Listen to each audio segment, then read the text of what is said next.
Alright everyone, buckle up, because what's coming over the next couple of weeks isn't your usual run-of-the-mill forecast. I'm talking about a moment in the atmosphere where you stop scrolling through models and just pause. You feel it. The air is about to flip the script. We've been clinging to the last vestiges of summer warmth. Down south, people are still sweating through the 80s and 90s. Out in the heartland, lawns are still being mowed under that late-season heat. It's been that sweet, lazy end-of-summer vibe. But here's the kicker. It's about to vanish, and it's going to happen fast. I'm talking about one of the first real Arctic blasts of the season. This isn't a hoodie and pumpkin spice chill. This is the kind of cold that sinks deep into your bones. The kind that can whip up heavy snow and winds that cut straight through you. Some places could be staring down 2, maybe even 3 feet of snow. And I want to break down exactly where it's setting up, why it's happening, and how it could completely change the seasonal rhythm. Right now, all that brutally cold air is bottled up way north. But the key player here is the Arctic Oscillation, and it's swinging negative. That's meteorologist code for the gates are open. Once that happens, it's not a question of if the cold escapes, it's when. And the charts around October 10th? That gate is swinging wide. When it opens, the cold doesn't just creep in quietly. It storms, it digs deep. And if the trends hold, we're not looking at a one-day blast. We're talking a week, maybe 10 days, possibly carrying us right toward October 20th. And it's already starting. East Coast, you're feeling that first brush of chill. Out west, mornings are dropping into the 20s and 30s. But the central US? You're still basking in the 80s and low 90s, clinging to that warmth. But that bubble is about to burst. That sharp contrast, warm middle, cold edges, that's exactly the tension that sets the stage for explosive weather. When that cold air finally shoves past the Rockies, everything changes. That's when the snow machine cranks up. By the way, if you'd like specific weather forecasts for your region or city, please leave them in the comments. I'll answer them individually as time allows. Also, if you like the video and subscribe to my channel, you'd be very grateful. Now, let's move on. And let me tell you something. When the big models like the European and the GFS start singing the same song, that's when I lean in. Right now, they're flashing warnings. Rockies could get absolutely buried.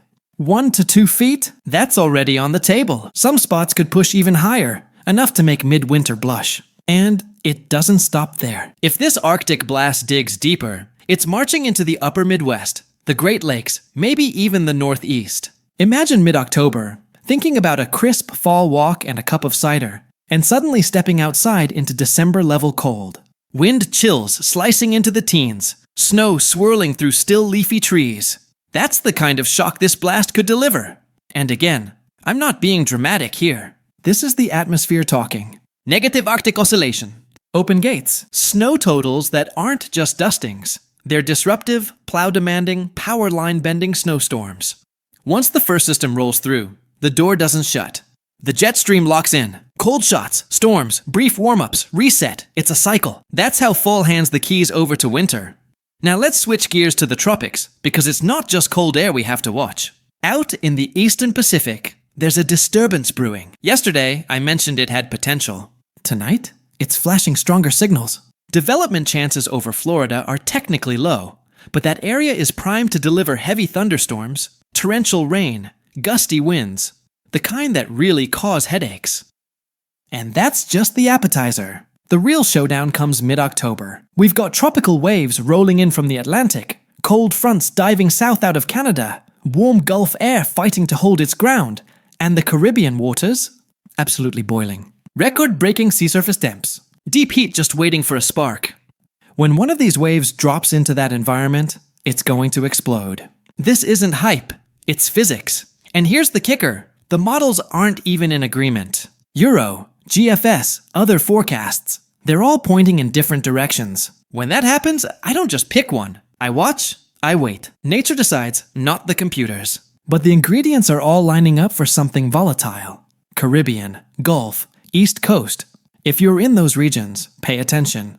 Priscilla, she hasn't even been named yet, but she's on the radar. Her track will decide the story. Hug the coast? Direct flooding, damaging winds, mudslides. Linger offshore? A moisture conveyor belt, wave after wave, feeding into the US like a fire hose.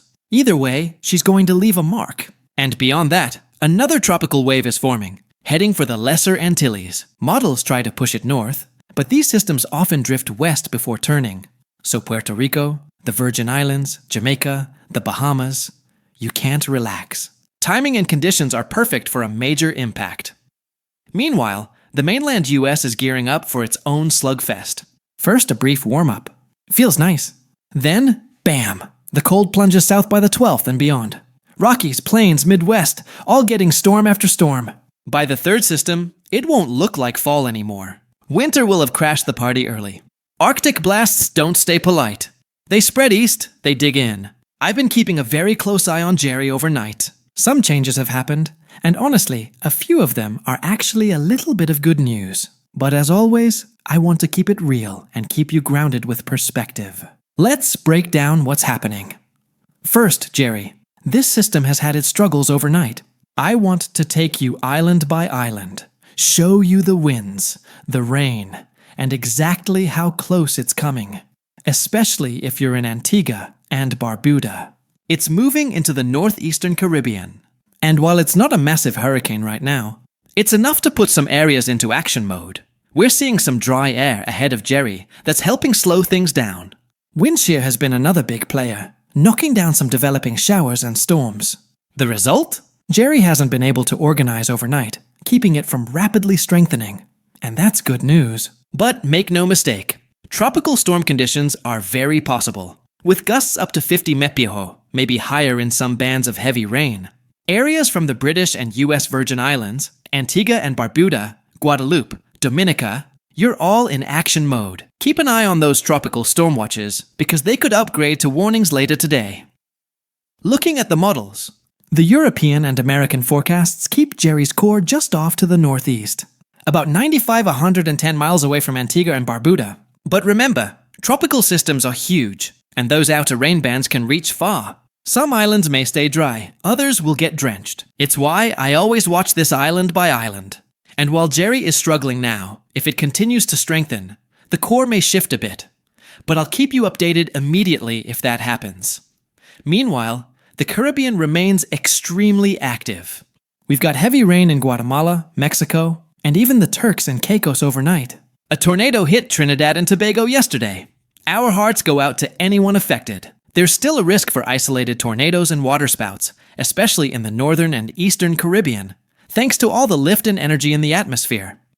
Now, let's zoom out. While we were watching Jerry, there's also a developing coastal system near the southeastern US. That one has potential for high impacts, particularly for the Carolinas, the Bahamas, and parts of Georgia and Florida. And don't forget the flood threat building in Mexico and the southwest US. Two systems, Priscilla and Octave, will merge into what should become Raymond, meaning heavy rain, flash flooding, and mudslide risks across Arizona, New Mexico, southern Mexico, and parts of the Baja.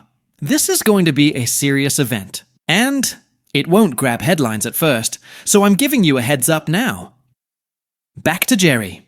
As we move through Thursday and Friday, the core stays just offshore, but we're going to see those feeder rain bands sweeping in. Some islands will catch heavier bands than others. Expect tropical storm conditions, gusts up to 50 mph, and seas will be rough. By Friday into Saturday, Jerry lifts north, but the southern rain bands will continue to impact places like Puerto Rico, the Virgin Islands, Dominica, Martinique, St. Lucia, and Barbados. And yes, the wind picture is intense. In the northeastern Caribbean, gusts and rain bands could hit 80 km/h, and isolated stronger gusts may approach hurricane force, especially if bands clip some islands. By Saturday and Sunday, Jerry lifts further north, keeping an eye on Bermuda, but still leaving gusty winds and heavy seas for parts of the Caribbean. Meanwhile, that big coastal system I mentioned will be developing mid-Atlantic. Strong onshore flow could impact the east coast from New Jersey, down through Maryland, and the Delmarva Peninsula. Gusts could reach 50-70 mph in spots, with beach erosion, coastal flooding, and a prolonged period of messy seas. Even if this system doesn't get a name, it could still pack a punch for New England, the Mid-Atlantic, and Atlantic Canada. Thank you to all the new subscribers. It's incredible to see this community growing, and I appreciate you trusting me to keep you informed. Stay safe out there, stay prepared, and I'll keep you updated every step of the way.